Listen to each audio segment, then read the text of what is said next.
नमस्कार, बहुत बहुत स्वागत। मैं हूं आपके साथ ऋतु ज्ञानवानी। पड़ोसी देश नेपाल में सोशल मीडिया पर बैन और भ्रष्टाचार के विरोध में हुए आंदोलन के बाद परिस्थितियां पटरी पर आ रही हैं, सामान्य हो रहे हैं, हालात सामान्य हो रहे हैं। यहां अंतरिम पीएम के तौर पर सुशीला कार्की ने शपथ ली थी और अब वे धीरे धीरे अपनी कैबिनेट का विस्तार भी कर रही हैं। पहले उन्होंने 4 मंत्रियों का नाम भेजा था और अब 4 और मंत्रियों के नाम भी इसमें शामिल हो गए हैं। इसी तरह उनकी कैबिनेट में कुल मंत्रियों की संख्या अब 9 हो चुकी है।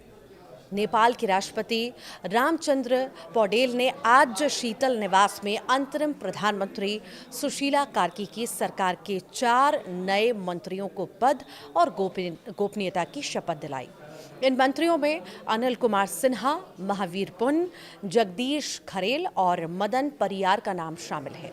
इन मंत्रियों को पद और गोपनीयता की शपथ दिलाई गई है और उनके मंत्रालयों का भी वितरण हो चुका है। आखिर किसे कौन सा मंत्रालय दिया गया है, ये भी आपको बता देते हैं। अनिल कुमार सिन्हा वे पूर्व न्यायाधीश रह चुके हैं। सिन्हा को एक साथ 3 मंत्रालयों की जिम्मेदारी सौंपी गई है। उद्योग, वाणिज्य और आपूर्ति मंत्रालय इनके खाते में गया है। कानून और न्याय मंत्रालय और भूमि सुधार, सहकारी और गरीबी उन्मूलन मंत्रालय भी गया है। वहीं बात महावीर पुन की करें तो यहाँ पर मैग्सेसे पुरस्कार विजेता हैं ये। महावीर पुन को शिक्षा, विज्ञान और प्रौद्योगिकी मंत्रालय सौंपा गया है। मदन प्रसाद परियार की अगर बात की जाए तो ये वरिष्ठ जलवायु और कृषि विशेषज्ञ परियार हैं और सामाजिक न्याय और समावेशिता के लिए काम करने वाली एक गैर लाभकारी संस्था समता फाउंडेशन के अध्यक्ष हैं। इन्हें क्या दिया गया है? इन्हें कृषि मंत्रालय की जिम्मेदारी सौंपी गई है। जगदीश खरेल का अगर हम जिक्र करें तो ये मीडिया प्रोफेशनल हैं और डैमेज चैनल्स जो हैं, काट के लगाना यहाँ से।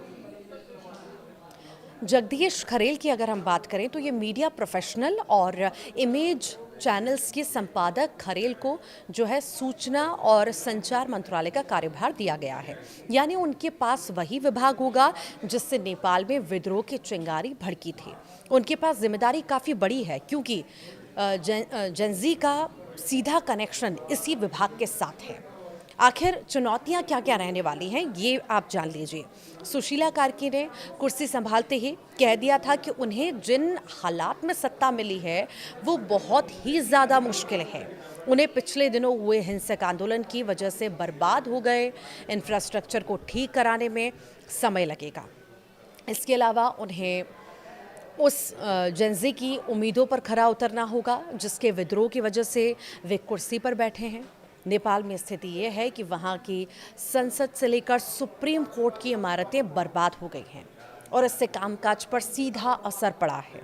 आपको ये भी जानकारी दे दें कि इस आंदोलन में 72 लोगों की मौत हो गई थी और ये लगातार उग्र होता चला गया था ये आंदोलन। कई लोग सड़कों पर, कहीं पर आग गाड़ियों में, कहीं पर लोगों पर हमला, 72 लोगों की जान चली गई, कई सारे लोग इसमें घायल हुए थे, कई इमारतों को नुकसान पहुँचाया गया था और उसके बाद लगातार सत्ता पलटने की बातें आ रही थी और उसके बाद सत्ता पलटी भी। विरोध लगातार हो रहा था पूर्व प्रधानमंत्री का और उसके बाद कई सारे ऐसे नाम आए सामने प्रधानमंत्री के तौर पर कुर्सी पर बिठाने के लिए, पर उन पर भी जो है सहमति नहीं बन पा रही थी। 2 धड़ वहाँ पर जेनजी में भी बट चुके थे और अलग अलग चर्चाओं का दौर चल रहा था। उसके बाद जाकर के कार्की के नाम पर मुहर लगी और उसके बाद वो प्रधानमंत्री बनी। उन्होंने कमान संभाली और जब कमान संभाल ली है तो वो धीरे धीरे अपने मंत्रिमंडल का विस्तार भी कर रहे हैं। अब जब 9 मंत्री बनाए गए हैं तो अलग अलग विभागों का बंटवारा हो चुका है, अलग अलग जिम्मेदारियां दी गई हैं और अब ये देखना बेहद ही महत्वपूर्ण होगा जब इतनी भीषण और इतनी परेशानी भरी स्थितियों में उन्होंने कमान संभाली है कार्की ने, तो आखिर उन्हें कितनी सफलता मिलती है, वो आम जनता की उम्मीदों पर कितना खरा उतर पाते हैं, वहाँ के जो हालात बने हुए हैं, जो सब कुछ तहस नहस ये जेनज़ी ने कर दिया था इस कुछ समय में, इस आंदोलन के दौरान, वो आखिर कब तक ठीक होता है और लोगों का भरोसा वो कैसे जीत पाती हैं, और जो मांगे वहाँ की जनता की हैं, आखिर उन पर कैसे सोच विचार करती हैं, आगे बढ़ती हैं और उन्हें संतुष्ट करती हैं सरकार के बड़े फैसलों से।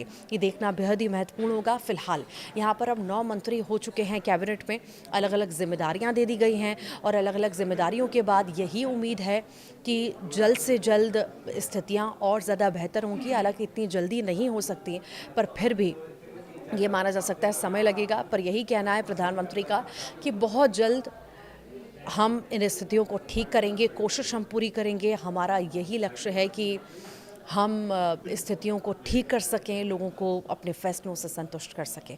फिलहाल कैबिनेट विस्तार हो चुका है, अलग जिम्मेदारियां दी जा चुकी हैं, जल्द कामकाज पर सब लौटेंगे, सुचारू रूप से सब कुछ शुरू हो जाएगा और बहुत जल्द हम ये देखेंगे नेपाल में कि वो जो आग धधक रही थी वो धीरे धीरे कम होकर के ख़त्म से हो जाएगी और सब एक सामान्य जीवन जैसे पहले चल रहा था वैसे चलेगा।